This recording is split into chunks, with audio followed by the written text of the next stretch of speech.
MP में पराली से बायो सीएनजी बनाएंगे अंबानी। 5 प्लांट इसी साल शुरू होंगे। धान, सोयाबीन वेस्ट और गोबर खरीदेंगे। सरकारी पॉलिसी भी फायदेमंद। मुकेश अंबानी की रिलायंस इंडस्ट्री मध्य प्रदेश में बड़े पैमाने पर बायो सीएनजी प्लांट लगाने की तैयारी कर रही है। मध्य प्रदेश में 10 कंप्रेस्ड बायोगैस प्लांट बन रहे हैं। भोपाल, इंदौर, जबलपुर, सतना और बालाघाट में 5 प्लांट का निर्माण काम जहां तेजी से चल रहा है। दिसंबर 2025 से मार्च 2026 के बीच यह ऑपरेशन शुरू हो जाएगा। एक प्लांट में 1200 से 1500 लोगों को जहां नौकरी मिलेगी।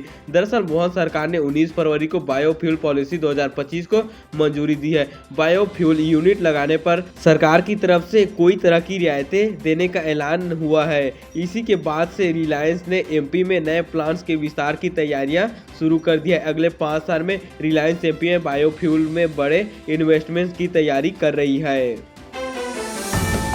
ग्लोबल इन्वेस्टर्स समिट में 25,000 मेहमानों को ही एंट्री मिलेगी। करीब 7,000 रजिस्ट्रेशन कैंसिल करने के बाद ये फाइनल आंकड़ा जहां सामने आया है।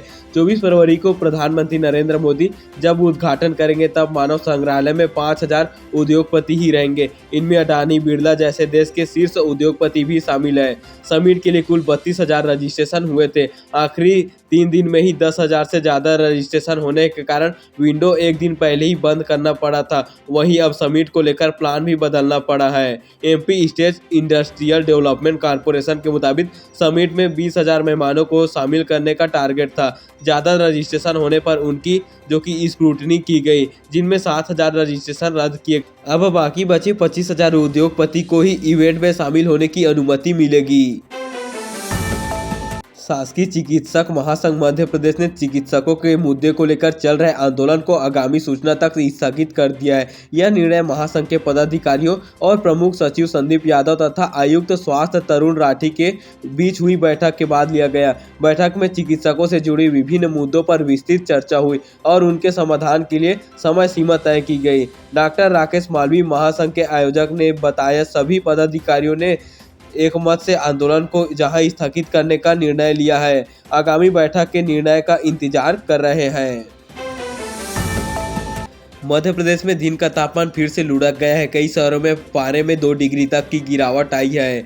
मौसम विभाग ने रात के तापमान में 2 से 3 डिग्री की गिरावट होने की संभावना जताई है। भोपाल, ग्वालियर में बादल छा सकते हैं, जबकि इंदौर, उज्जैन में आसमान साफ रहेगा। मौसम विभाग के अनुसार फरवरी के आखिरी दिनों में मौसम का मिजाज ऐसा ही बना रहेगा। वर्तमान में दक्षिण पाकिस्तान और राजस्थान के ऊपर एक साइक्लोनिक सर्कुलेशन सिस्टम है। वहीं उत्तर भारत में वेस्टर्न डिस्टर्बेंस एक्टिव है। इस वजह से प्रदेश में भी मौसम बदला हुआ है।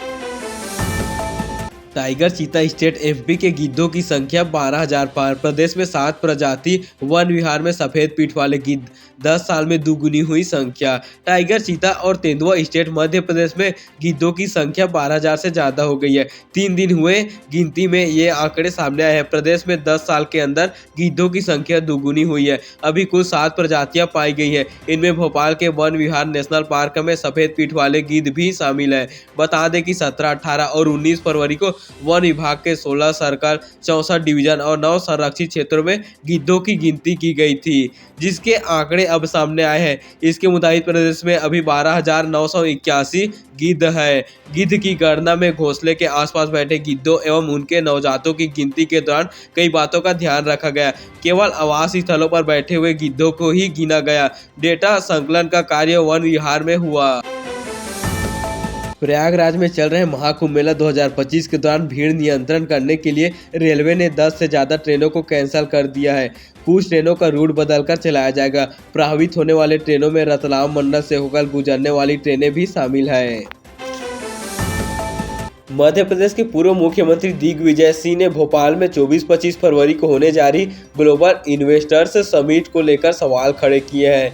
उन्होंने कहा कि केवल करोड़ों रुपए बर्बाद करने का यह जरिया है। उन्होंने शिवराज सिंह चौहान के कार्यकाल में हुए एमओयू का हिसाब मांगा। कांग्रेस के सवाल उठाने पर सीएम डॉक्टर मोहन यादव ने कहा कि कांग्रेस अलग अलग बहानों से अपनी जमीन खोज रही है, वे रसातल में आ रहे हैं। इधर केंद्रीय मंत्री ज्योतिरादित्य सिंधिया ने कहा कि कांग्रेस ने हमेशा देश की समृद्धि और विकास में रोड़े अटकाए हैं। बता दें कि भोपाल में 24-25 को ग्लोबल इन्वेस्टर्स समिट में होने जा रही है, जिसमें पीएम मोदी के साथ ही देश और विदेश की कई उद्योगपति शिरकत करेंगे। इंदौर में पहली बार अंतर्राष्ट्रीय स्तर की महिला कुश्ती प्रतियोगिता का आयोजन होने जा रहा है। यह आयोजन 8 मार्च को अंतर्राष्ट्रीय महिला दिवस के अवसर पर किया जाएगा। दलाल बाग परिसर में होने वाली इस प्रतियोगिता में भारत समेत 8 देशों की दिग्गज महिला पहलवान हिस्सा लेंगी। टूर्नामेंट का नाम अहिल्याबाई होलकर अंतर्राष्ट्रीय महिला कुश्ती रखा गया है। इनमें America, Australia, New Zealand, Mexico, Mongolia, दक्षिण अफ्रीका और नेपाल की शीर्ष पहलवान शामिल होंगी।